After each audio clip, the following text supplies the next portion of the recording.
Sveiki. Šiandien turėjau pokalbį su neurologė, puikiai specialistė, kadangi mano darbas yra sėdimas, tai nugara, kaklas duoda apie save žinoti ir rezultate kraujo tyrimai idealūs, viskas tvarkoj. Gavau siuntimą reabilitacijai, užves ant kelio, kokius pratimus daryti, kad sau padėti. Ir buvo rekomendacija dėl vaistų. Man atsisakius, gydytojos reakcija buvo labai įdomi. Matėsi, kad lyg ir supyko. Ir tuomet teko paaiškinti, kad kaip ir ne šiaip sugalvojau ir pasidalinau savo patirtimis, kokios mano atveju buvo pasekmės vaiko situacijoje, kad jau virš 3 metų mes visiškai esam atsisakę vaistų. Vaikas mano vienintelio atveju eina pas gydytoją prieš rugsėjo 1, susižiūrėti ūgius, svorius, akis pasitikrinti, dantukus, viskas, į metus 1 kartą.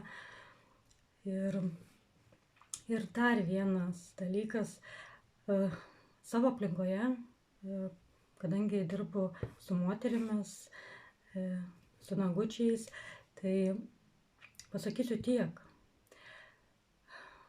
Mano aplinkoje turbūt nėra nei vienos moters, kuri neturėtų vienokios ar kitokios problemos. Ką noriu paminėti?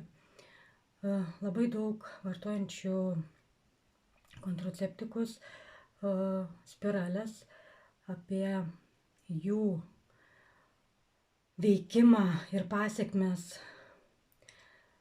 labai jos greitai pasimato ir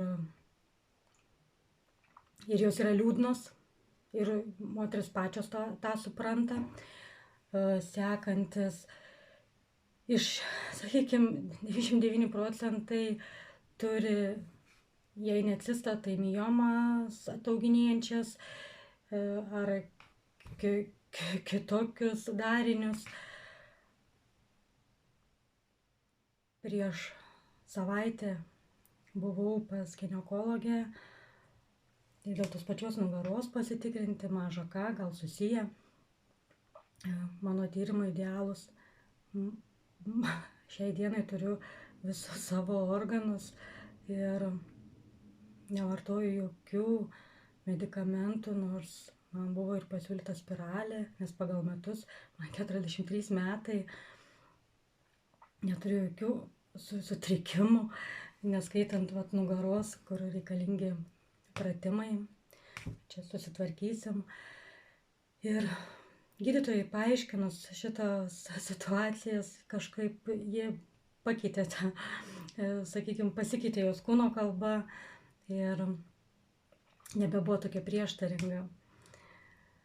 Tai tiek, o dėl tų visų situacijų, ką minėjau, tai pilna Neolife kompanijoje patirčių, kaip moteris puikiai susitvarko ir išlipa iš visų šitų bėdų ir neturi jokių menopauzinių, hormoninių sutrikimų, skydliaukės, kaip pasakyti, niekada atsistatyti galima, bet įeiti į tą balansą, cistos, miomos, visi kiti dariniai.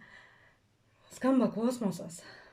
Man skambėjo keletą metų kaip kosmosas, bet šiai dienai, ką girdžiu, ką matau, kokius turiu pati nuostabius rezultatus, kitų rezultatus. Viskas įmanoma, tik tikriausiai nuo mūsų pačių asmeniškai priklauso, ar mes kažką mėginsim kitaip daryti negu dauguma ir matysim, kaip kas vyksta, ar vis dėlto kažkaip gal pamėginti kitaip.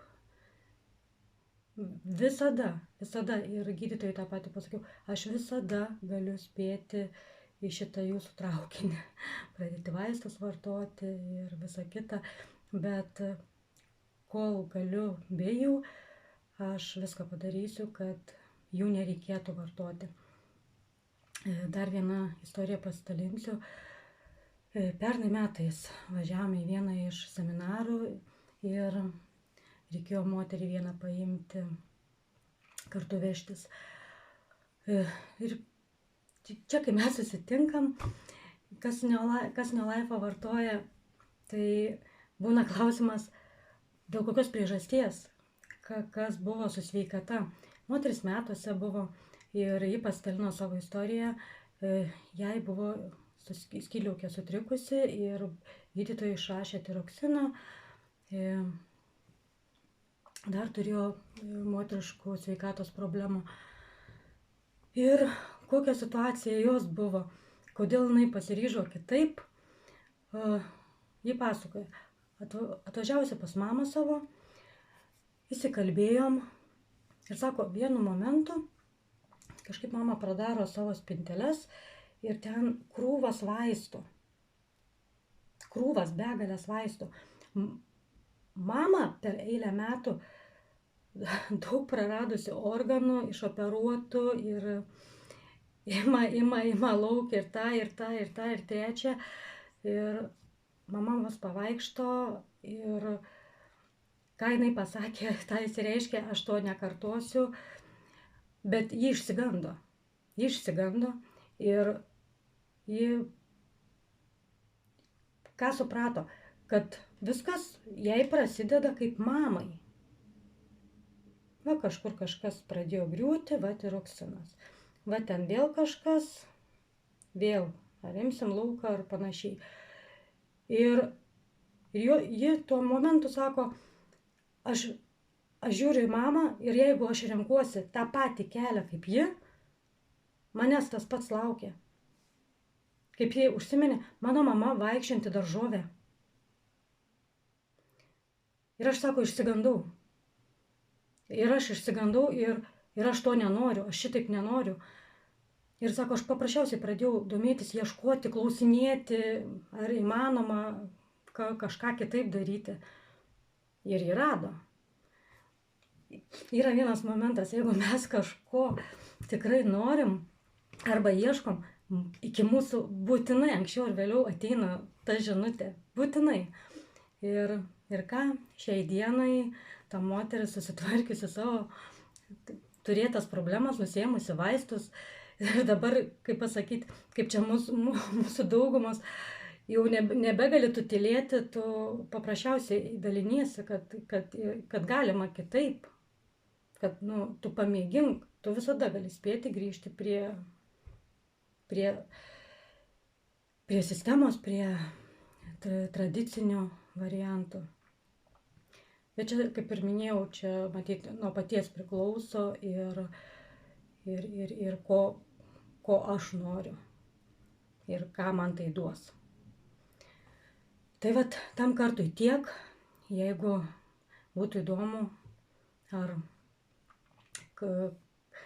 kažkokių klausimų kiltų, būtinai rašykite, susisieksime, pasidalinsime ir būkite laimingi, sveiki, gražios dienos jums.